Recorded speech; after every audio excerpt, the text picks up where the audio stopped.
Hello, everyone. My name is Marina Ray. Welcome to my channel, and this video is going to be about the exams in the United States of America.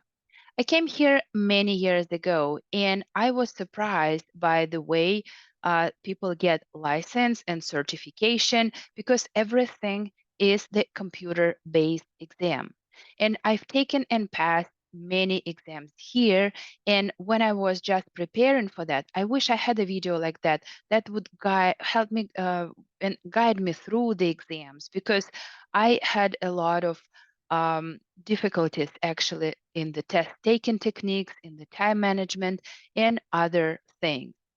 So I have a little presentation for you that I would like to share, and then we can discuss everything in detail.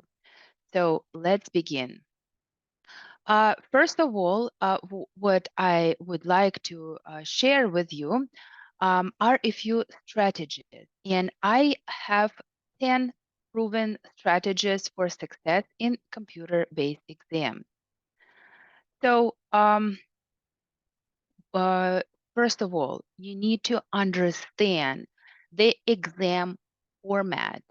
You need to familiarize yourself with the computer software that you are going to use when you come to the test center.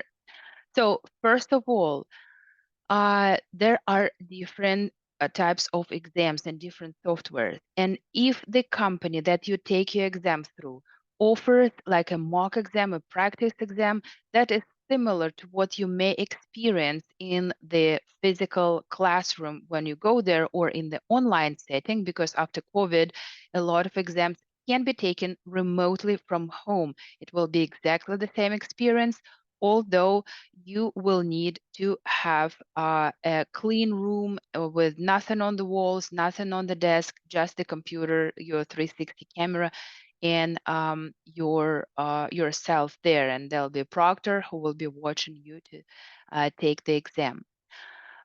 Also, watch this video all the way through the end because I have two funny strategies that will definitely help you pass the exam.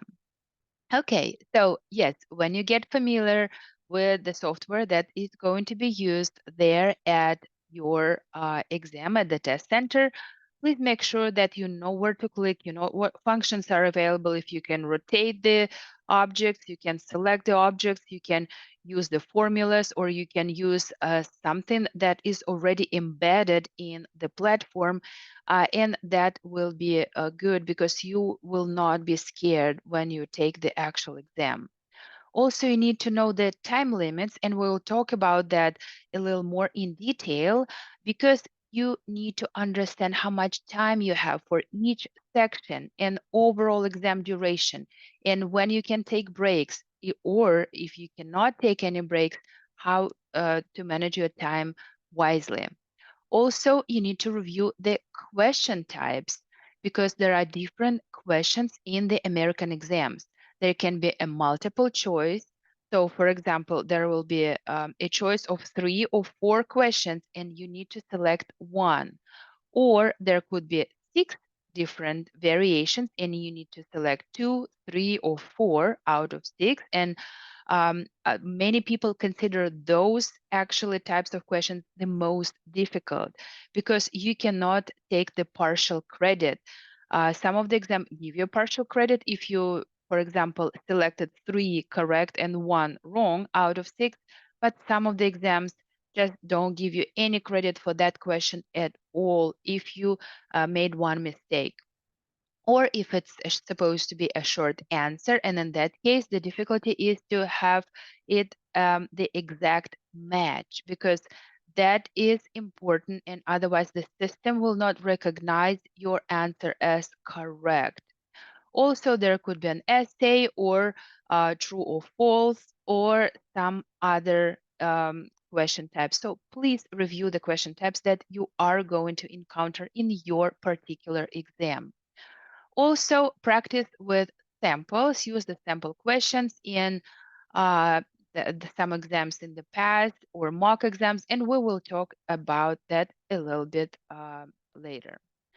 So let's go to the next one. And I would like to bring your attention to your study schedule. So, what is important here? You need to break down your study material because if it's, for example, 1,000-page book, a textbook, you will look at it and you will always procrastinate.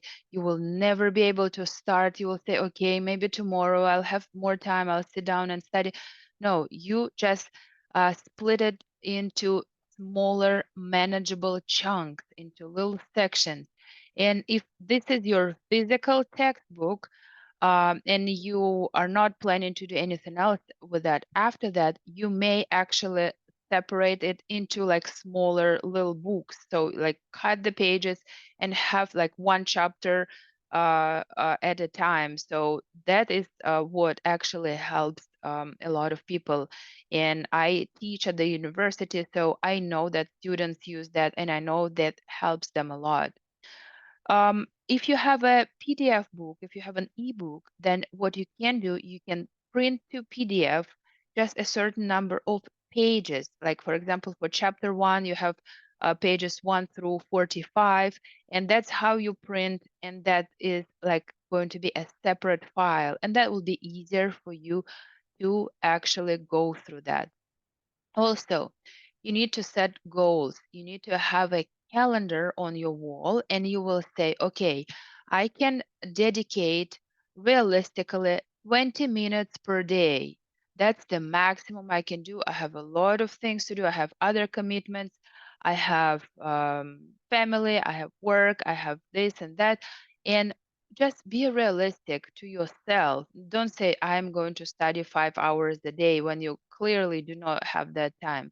Just be realistic and try to set the goal and actually follow that schedule because that is important just to stay consistent and just uh, stay motivated throughout the learning process.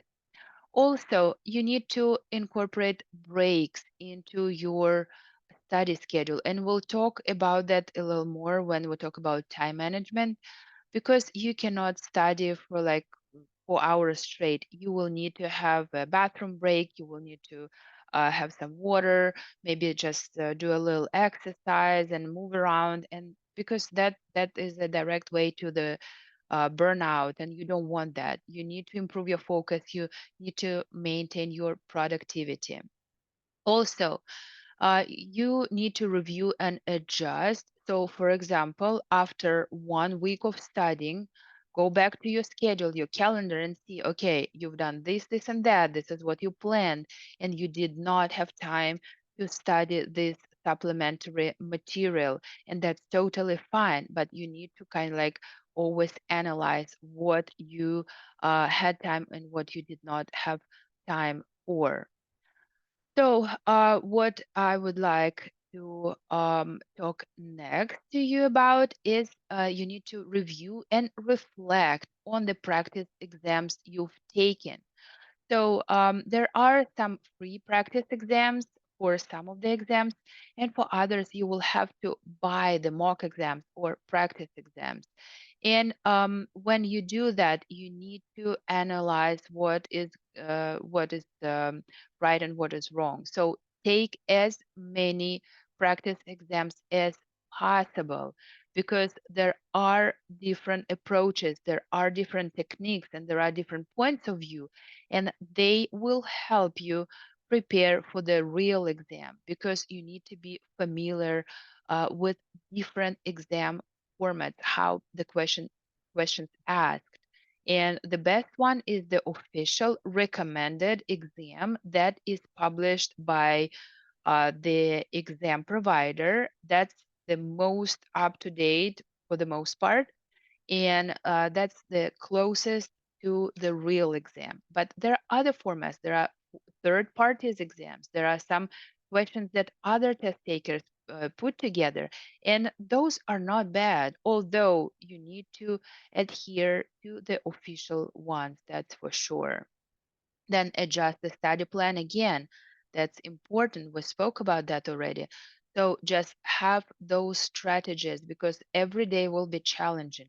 You will get tired, you will get frustrated, you will get nervous. So please just always look at your study plan and adjust if needed.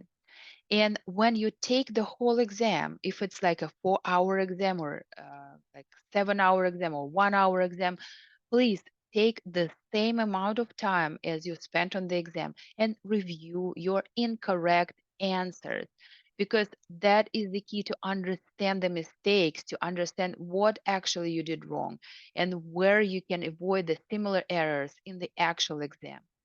And also, you need to seek the feedback. It's always good to have a study buddy that you study together, or a peer or a mentor that you can gain insights. For example, you have a tutor or you have a peer who you study with, and you discuss the exam, you discuss the quizzes and mock exams that you've taken, and you say, okay, so I did this wrong and I don't understand why. So could you explain it to me? So that always helps. And we'll talk a little bit about that.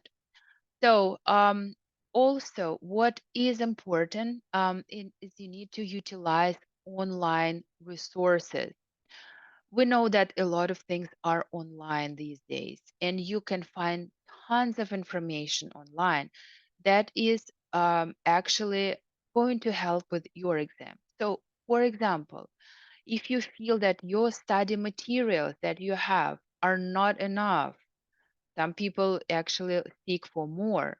So what you can do, you can go online and try to see other materials such as notes, articles. Some people put together flashcards, and that helps them a lot. There are YouTube videos. Do not trust all the YouTube videos, but some of them are really good. So, for example, if you don't know the concept, you learn about that in the textbook, but you have no idea what that actually looks like in reality. Go to YouTube, just Google, or put in the search bar, okay, what is this concept? Or like, how does this process work? Or like, what do I need to do this? And you will see that, because that will help you put, together that picture in your head, and that will help in your actual exam. Then again, practice tests, do mock exams, do practice tests, quizzes, identify your weak areas, and you will understand where you can improve and get ready for the exam. Also, there are educational forums and platforms. For example, on LinkedIn or Reddit or Facebook, there are groups. Some of them are open, some of them are private, closed groups. So find out what you need to join that group, because those participants share a lot of materials. They share a lot of little tips and tricks how to pass the exam, and that will definitely help you, and you will feel that community. You'll feel that you're not alone in your studying, and you will feel that peer-to-peer connection and support. Also, sometimes the exam providers have free webinars and study groups. So try to see that if there is a schedule for that, sign up. Sometimes people do that in real time. You can sign up and you can participate, and you can see the strategies, and you can see how that works. And that is actually really helpful. Also, let's talk a little bit about your memory and how you actually keep the information and retain the information, and how you get that information out. So there are a few understanding, applying, analyzing, and evaluating techniques, because that's what you need to do. It's not just memorization. For some tests, yes, you need to memorize some things, you need to understand that, but for uh, for the majority of the exams, you need to actually apply the principles that you memorize. Then you need to analyze the concepts. You need to evaluate the statement or the case study or something. And then you need to answer the question that is given to you as a problem. So, again, practice regularly. Just this is how you can improve the speed when you answer the question, and accuracy. because it is important to read the question. Do not try to imagine some other situation that may or may not happen. Just read what the exam question says. Do not try to use your experience from work or what you know in life in general, and just try to concentrate just on the exam question, what is asked there. Also, try to do the spaced repetition, and that is a scientifically proven method for improving memory retention. And there are some tools like Anki that can help you with that.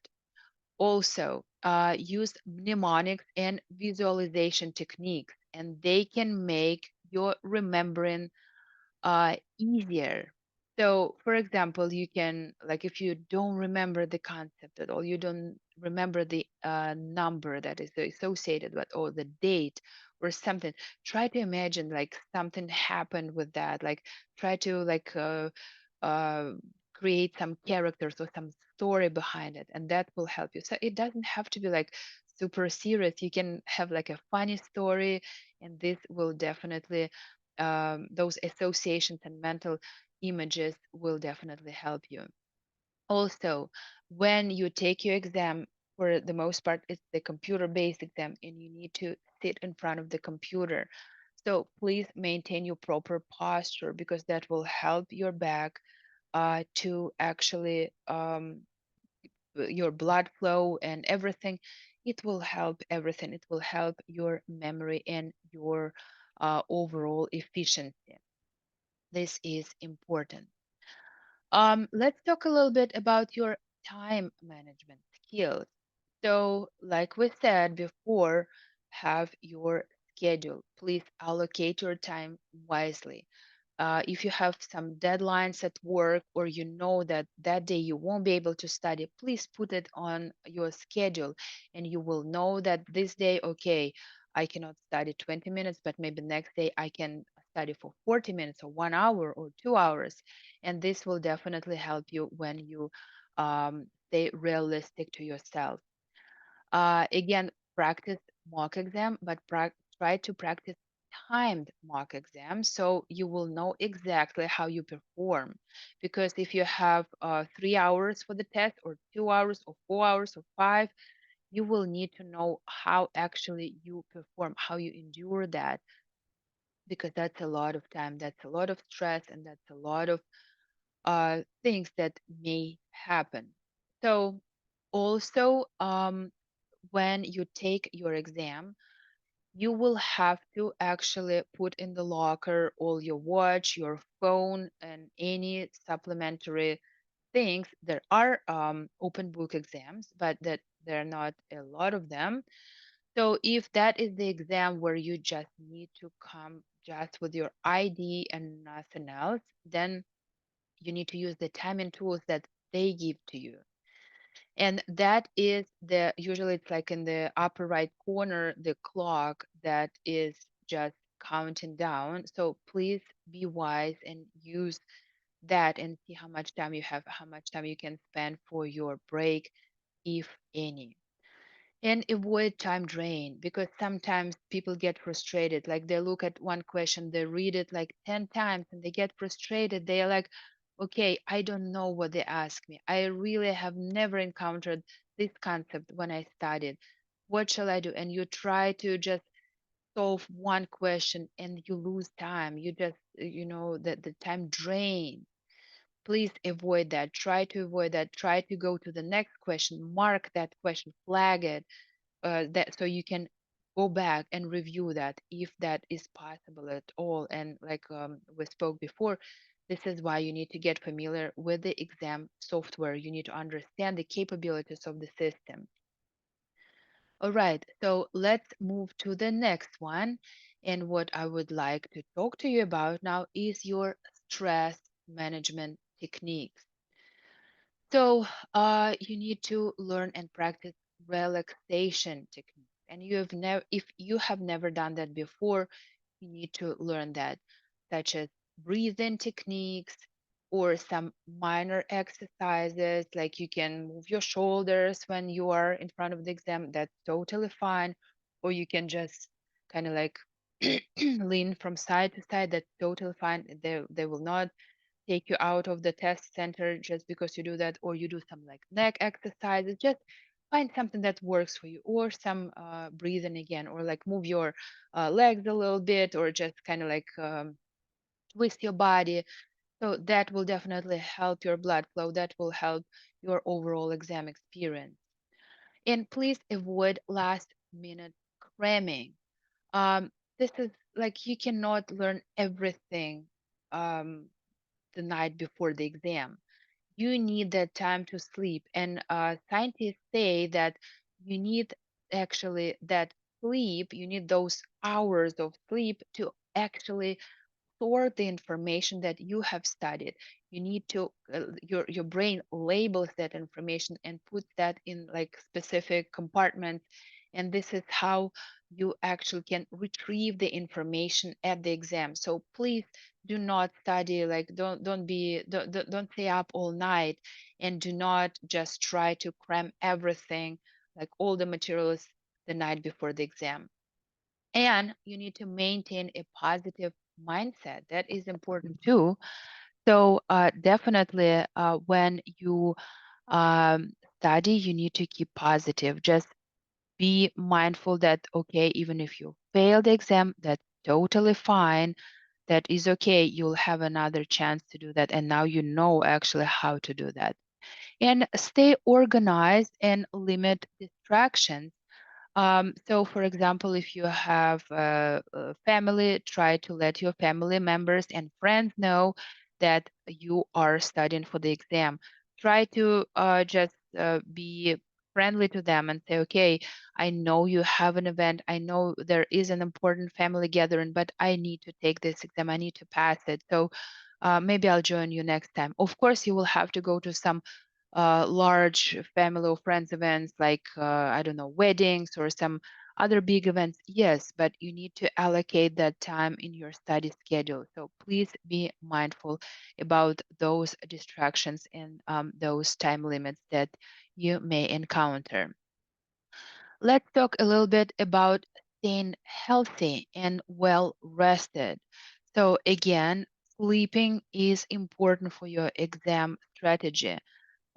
Stay rested. Ensure that you have consistent sleep schedules. Avoid all-nighters and try to just enhance your cognitive function, because that is critically important. Stay hydrated. That is important too. Sometimes we just study, study, study. We don't have a drink or a cup of tea or like a glass of water next to us, and that is not good, because when so much information passes through our brain needs that capacity to actually um, just work on the data that were input, and water is essential. So please stay hydrated. Also, please take study breaks, walk outside, go touch the grass, just listen to the birds singing, take your dog out for a walk, or just go out with your children or friends or family, or anybody, or just by yourself. Like, you need to actually step outside. You cannot stay indoors for the whole day. Also, you need to have a balanced diet. It needs to be rich in nutrients, and it will help to fuel your brain function. So don't just stuff yourself with the sweets or pastry and coffee. You need to have a balanced diet, and that will definitely help you with your memory and with your overall exam experience. And you need to exercise regularly, that's for sure. So you need to incorporate physical activity into your daily routine. That will help you reduce your stress, that will improve your focus, that will boost your memory. So whatever exercises you do, please do not table them for after the exam. Um, just continue doing that. Or if you have never been that active, just try to do some maybe like stretching or some minor exercises that will definitely help you. So, what I would like to talk to you about now is you need to familiarize yourself with the testing environment. So you need to know the test center location because sometimes it's just like next door to you, but sometimes you have to drive there for a long time. And if your exam is not available in your jurisdiction, you have to schedule it somewhere else if you have a time constraint and you need to take and pass that exam by a certain date. So just before the exam, drive there, see where it is, see what the parking situation is. Because in America, in the United States of America, uh, for the most part, you have to drive there. If there is public transportation, that's fine, that's perfect. But take that train, take that bus, or whatever you can to that test location, see how much time in actuality you need, and then you will know the environment. And you need to arrive early. Please come at least 30 minutes in advance. There may be a line before you. They may have some other restrictions. They may have like they may close the doors and you won't be able to take the exam just because you're like a couple minutes late. Do not do that. Arrive early. It's best to just, be there uh, before then you will be rushing through the traffic or anything and you'll arrive late and you'll lose your exam. Also, check your exam availability beforehand. You need to understand what is required to take that exam. For some licensure exams, you need to go through your formal education first. You need to upload something to that exam provider, or you need to take like fingerprinting, or you need to do some other things, or you need to have like a certain number of hours of experience, or you need to have taken another exam before this exam. So there are always prerequisites. Please make sure that you know them, that you are compliant and you are eligible to take the exams, because sometimes I hear that people come to the test center and they say, oh, I did not have that certificate and I needed that. And so they didn't even let me in, and people get frustrated, they lose their money because you cannot get a refund if you actually are not eligible.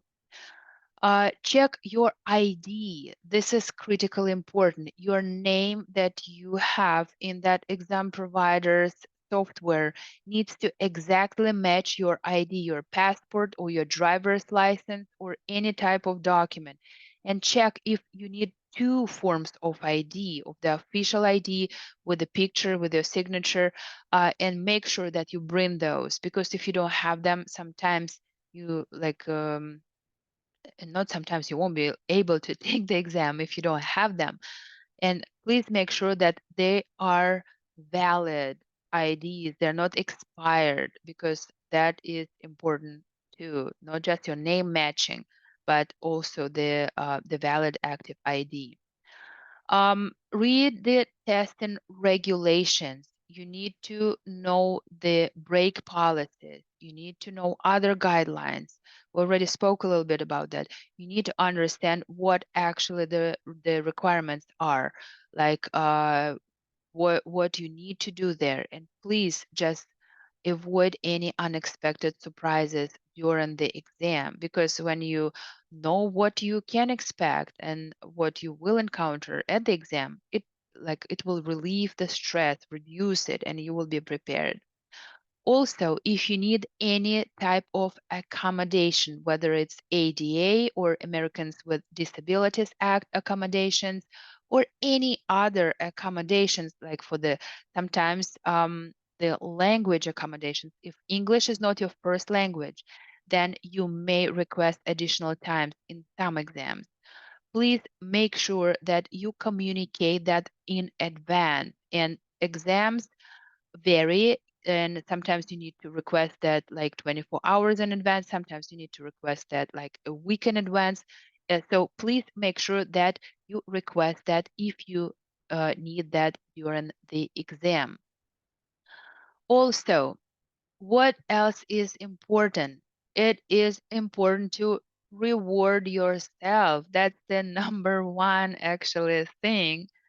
So no matter if you pass or fail the exam, please have something like make a bucket list of fun activities that you actually would like to do, that you want to do after the exam and dive into it. Like, for example, you wanted to go have like a massage, or you wanted to go try that ice cream or something, like something that you never had time for, just for yourself, or you want to treat your family with something, do that. Like, especially when you pass the exam, you're so overwhelmed with joy and you want to share it with others.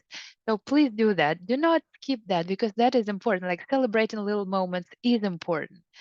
And also, if you fail the exam, set specific and achievable goals for your next exam based on your performance review, and continually just improve your strategies, and that will help you perform better over time in case you failed your exam. But even if you failed your exam, just do something for yourself, reward yourself with a little bit of fun. So, that was it for my little presentation, for my little deliverable to you. And please leave your comments, leave your questions below this video. Tell me what you like, what you actually would like to hear about, or maybe if you have some other like suggestions or recommendations, please leave your comments below this video. I will leave this presentation as an attachment under the video. It's free, you can download it, and you can use that for yourself. And if you like the video, if you enjoyed the presentation, please like the video, give me a thumbs up, and subscribe uh, to my channel. Thank you so much. I will see you in my other videos. Good luck with your exams and with all your future endeavors. Goodbye.